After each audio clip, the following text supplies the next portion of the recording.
Hello students, how are you? I hope you all are fit and fine and doing your work properly.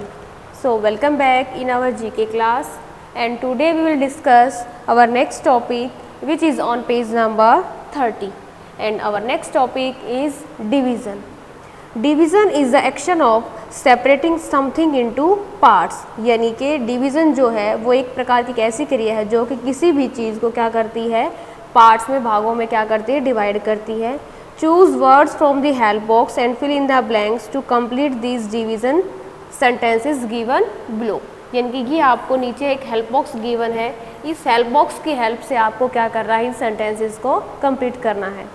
So first is the prime meridian divides the earth into dash and dash, यानी कि जो आपकी पृथ्वी को मध्यम जो रेखा होती है वो दो पार्ट्स में पृथ्वी को डिवाइड करती है. तो कौन कौन से पार्ट में डिवाइड करती है, वो करती है आपकी eastern hemisphere and western hemisphere. ठीक है, दोनों के साथ ही क्या लगेगा, hemisphere.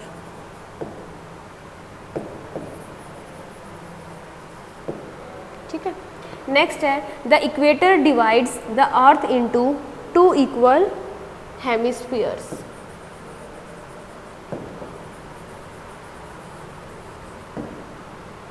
All the land on earth is divided into dash continent, यानी कि हमारी पृथ्वी को जो है ऑल द लैंड्स ऑन कितने कॉन्टिनेंट्स में डिवाइड किया गया है, हमारी पृथ्वी को 7 कॉन्टिनेंट्स के अंदर. A poem is divided into, एक कविता को हम किसके अंदर डिवाइड करते हैं, छंद के अंदर, यानी कि वर्सेस. एन एसे और a composition is divided into paragraphs.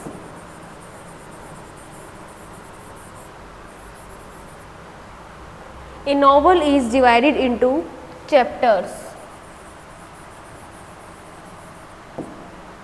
A building is divided into apartment and floors.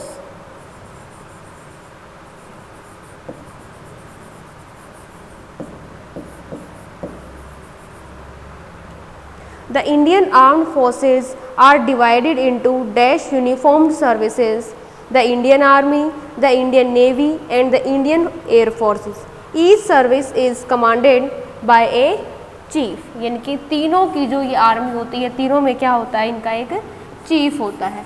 ठीक है, और 3 जो है आपकी ये फोर्सेस हैं, तो 3 पार्ट्स में इनको हम डिवाइड करते हैं, जो आपकी इंडियन आर्म्ड फोर्स है. An athletic race track is divided into 6 to 10 lanes. आपने देखा होगा जो एथलेटिक रेस का जो ट्रैक होता है उसके अंदर क्या है, लाइनें बनाई होती है ताकि हर प्लेयर जो है वो अपने ही ट्रैक में दौड़े. N arm is divided into the upper arm, the four arm and the hand. ठीक है, and last is a serial is divided into episodes, जो कि आप देखते भी होंगे कि एपिसोड्स आते हैं कि आज नंबर एपिसोड 1 है, आज 20th है, आज 30th. तो सीरियल यानी कि जो नाटक जो होते हैं वो आपके किस में होते हैं, एपिसोड्स के अंदर, भागों के अंदर डिवाइड किए जाते हैं. सो ये कुछ सेंटेंसेस थे जो हम डिवीज़न के लिए यूज़ करते हैं. Next is buildings and places. A house is a building in which a family lives, यानी कि एक घर वो इमारत है जहाँ पर क्या रहता है, हमारा परिवार रहता है. Given below are names, descriptions and picture of other types of buildings and places. यानी कि आपको नीचे कुछ नेम्स दिए हुए हैं, डिस्क्रिप्शन दिया हुआ है और पिक्चर्स दिए हुए हैं कि किस टाइप की बिल्डिंग होती हैं. Read the description and label the picture. और आपको डिस्क्रिप्शन जो है वो रीड करना है और आपको ये बताना है कि ये वाला डिस्क्रिप्शन जो है वो किस पिक्चर के लिए है. सो पहले हम डिस्क्रिप्शन पढ़ेंगे. सो फर्स्ट है आपका castle. Castle a place usually an old building for Kings and queen's, यानी कि ये वो स्थान है जो कि आमतौर पर क्या है, पुराना दिखाई देता है, पुरानी बिल्डिंगों की तरह दिखाई देगा, और जो कि किसके लिए होता है, राजा और रानियों के लिए. तो कैसल होता है आपका किला. सो ये है आपका, देखिए कौन सी पिक्चर है वो, ये वाली. सो जो ये डिस्क्रिप्शन है ये आपका रहेगा पिक्चर नंबर फ्री के लिए। नेक्स्ट है sky scraper, an extremely tall building usually in the city centre. यानी कि स्काई स्क्रैपर जो है ये आपकी एक बहुत लंबी लंबी बिल्डिंग होती है, जैसे यूँ लगता है कि ये आसमान को छू रही हो, ठीक है। और ये यूजुअली कहाँ यूज़ किया जाता है, सिटी सेंटर, जो बड़े बड़े शहर होते हैं वहाँ इनका यूज़ किया जाता है। तो ऐसी बिल्डिंग देखिए कहाँ पर है आपके पास, ये रही नंबर 10। सो ये वाला डिस्क्रिप्शन जो है वो है आपका नंबर 10 के लिए। Next is amphi theatre, a large circular और ओवल ओपन एयर थिएटर। यानी कि जो क्या होता है आपका एम्पी थिएटर जो होता है वो ओपन होता है, एयर थिएटर और किस फॉर्म में होता है, सर्कुलर फॉर्म में। सो वो पिक्चर कहाँ दिखाई दे रही है आपको, नंबर 2। सो ये वाला डिस्क्रिप्शन जो है वो आपका 2 पिक्चर के लिए है। नेक्स्ट है warehouse, a large building where goods are stored before they are sold. यानी कि एक तरीके से आप इसको क्या बोल सकते हैं, गोदाम बोल सकते हैं। एक बड़ी बिल्डिंग होती है जहाँ पर आप अपने सामान को क्या करते हैं, स्टोर करके इकट्ठा करके रखते हैं। कब, जब आपको क्या करना हो, उसको बेचना हो उससे पहले, ठीक है। जिनके आप देखते हो ना कई जिनके घर में शॉप्स हो, उनको पता होगा पहले वो एक्स्ट्रा सामान रख ला के और गोदाम्स में रख लेते हैं। जब उनको ज़रूरत होती है कि शॉप पे उनको बेचना है तब वो उस गोदाम से निकाल के लाते हैं। सो कहाँ दिखाई दे रही है ऐसी पिक्चर आपको, नंबर 9 पर। सो ये वाला डिस्क्रिप्शन जो है वो हो गया आपका नंबर 9 के लिए। Next is lighthouse, a tower with light to warn और गाइड शिप्स एट सी। यानी कि ये आपको क्या है, एक टावर है जिसके ऊपर क्या दिखाई दे रही है, लाइट दिखाई दे रही है। और ये क्या निर्देश देती है, शिप्स एंड सी, यानी कि समुद्रों में जो जहाज चलते हैं उनको क्या करता है, गाइड करता है, उनको निर्देश देता है। सो ऐसी पिक्चर आपको कहाँ दिखाई दे रही है, तो ये है आपकी पिक्चर नंबर 4। सो ये डिस्क्रिप्शन रहेगा आपका 4 के लिए। Barn, a large farm building used for storing grain, hay और शेल्टरिंग एनिमल्स। जो बैरन जो होता है ये क्या होता है, एक आपकी बड़ी इमारत होती है जिसका यूज़ हम किसके लिए करते हैं, अनाज वगैरह भंडारों के लिए या फिर पशुओं को रखने के लिए हम इसका यूज़ करते हैं। तो ऐसे आपको कहाँ दिखाई दे रही है, पिक्चर नंबर 7। सो ये डिस्क्रिप्शन रहेगा आपका 7 नंबर के लिए। नेक्स्ट है laboratory, a place where experiments are conducted. यानी कि जहाँ पर क्या किया जाता है, एक्सपेरिमेंट्स को क्या किया जाता है, कंडक्ट किया जाता है। सो वो पिक्चर नंबर कौन सी है आपकी, 1। Museum, a place where treasures और general interest are preserved and exhibited. यानी कि म्यूजियम जो है वो आपका एक ऐसा स्थान है जहाँ पर क्या होते हैं, आपकी रुचि के अनुसार या बिना रुचि के भी, यानी कि बहुत सारे जो खजाने हैं वो संरक्षित इकट्ठे करके रखे जाते हैं, जो कि बहुत पुराने टाइम के क्या होते हैं, आपके इंस्ट्रूमेंट होते हैं। सो देखिए ये कहाँ है आपका, number 6। Mint, the place where coin money is mint. यानी कि मिंट जो है वो एक ऐसी जगह है जहाँ पर क्या है, सिक्के बनाए जाते हैं। सो वो क्या है आपका नंबर 8, ये वाला। Monastery, a building where priests and monks live. यानी कि ये वो बिल्डिंग होती है जहाँ पर क्या होता है, पुजारी और भिक्षु जो है रहते हैं, ठीक है। ये मंदिर यानी कि कहाँ दिखाई दे रहा है आपको, नंबर 5। तो ये वाली जो पिक्चर है यहाँ देखेंगे, ये आपको मंदिर की पिक्चर दिखाई दे रही होगी जहाँ पर आपको पुजारी बैठे हुए दिखाई दे रहे हैं। सो ये था आपका बिल्डिंग एंड प्लेसेस। नेक्स्ट है looking at sentences. Sentences have 2 parts, a subject and a predicate.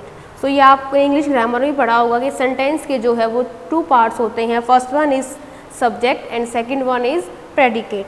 The subject is the who और the what of the sentence. और सब्जेक्ट क्या होता है कि उस सेंटेंस में कौन क्या है। The predicate tells us something about the subject. और प्रेडिकेट क्या होता है, जो आपका सब्जेक्ट है उसके बारे में वो बताता है। Choose the right subject for each of the predicate given in the box below. यानी कि अब आपको क्या करना है, नीचे आपको कुछ इमेजेस गिवन है और आपको यहाँ से क्या करना है, करेक्ट सब्जेक्ट को यहाँ से चूज करना है जो कि इनके प्रेडिकेट के साथ क्या हो, मैच हो।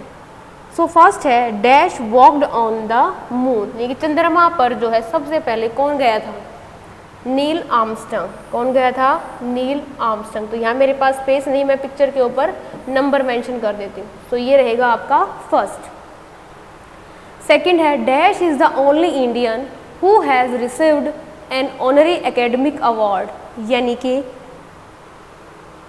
जो आपका ऐसा भारतीय जिसको क्या कौन सा अवार्ड मिला हो, ऑनरी एकेडमिक अवार्ड, तो किसको मिला था? वो मिला था सत्यजीत रॉय को। ठीक है, इसको क्या मिला था? ऑनरी एकेडमिक अवार्ड प्राप्त हुआ था, जो कि ये क्या है? एक भारतीय है। Dash sailed to India, so third के लिए आपका होगा वास्को डी गामा। ये है आपका third, Vasco D gamma. Next है डैश रोट अप्रोक्सीमेटली 38 प्लेस, यानी कि जिसने लगभग क्या लिखे हो? 38 प्लेस लिखे हो। प्ले उनके जो नाटक होते हैं वो, सो किसने लिखे हैं वो देखते हैं, विलियम शेक्सपियर ने। सो ये रहेगा आपका number 4। Dash was the first female aviator to fly solo across the Atlantic ocean, यानी कि ऐसा कौन है जो इसने अंटार्कटिका महासागर में अकेले उड़ने वाली जो है वो पहली महिला थी। सो कौन है? वो है अमेलिया ईयरहट। वो है आपकी अमेलिया ईयरहट है, जिसने क्या किया है? ये पहली महिला है जो कि अकेले उड़ने वाली है। सो ये रहेगा आपका नंबर 5। नेक्स्ट है dash was a composer and pianist, यानी कि ऐसा कौन है जो क्या है? एक संगीतकार भी है और एक पियानो वादक भी है। सो वो रहेगा आपका लुडविग वान बीथोवेन। लुडविग वान बीथोवेन, ये रहेगा आपका नंबर 6।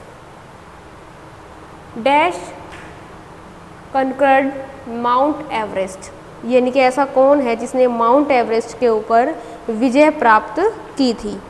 सो नंबर 7 जो है वो रहेगा आपका एडमंड हिलेरी एंड टेजिंग नोरगा, यानी कि एडमंड हिलेरी एंड टेजिंग नोरगा। ठीक है, ये रहेगा आपका नंबर 7, जिन्होंने माउंट एवरेस्ट पर क्या है? विजय प्राप्त की थी।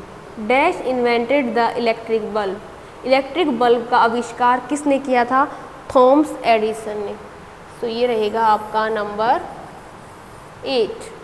9 dash won the Nobel prize for physics and chemistry, यानी कि कौन है जिसने नोबेल प्राइज जीता था फिजिक्स और केमिस्ट्री में। सो वो है आपका मैरी क्यूरी। ये रहेगा आपका number 9। 10 dash and dash created the super hero Superman, तो वो रहेगा आपका जेरी सीजेल एंड जो सस्टर, यानी कि दोनों हैं जिन्होंने क्या किया था? अपने आप को सुपर हीरो और सुपरमैन बनाया। नेक्स्ट है डैश पेंटेड द मोनालिसा, इनकी मोनालिसा की जो पेंटिंग है वो किसने बनाई थी? सो वो रहेगा आपका number 11 लेओनार्डो da Vinci. And last है आपका dash won 3 gold Olympic medal in field hockey, यानी कि ऐसा कौन है जिसने 3 गोल्ड ओलंपिक जीते हैं? किसमें? फील्ड हॉकी में। सो वो है आपका ध्यानचंद। ये था आपका नंबर 12। सो ये था लुकिंग एट सेंटेंसेस, जिसमें आपने प्रेडिकेट आपको गिवन था, आपने सब्जेक्ट को इसके अंदर फिल किया था।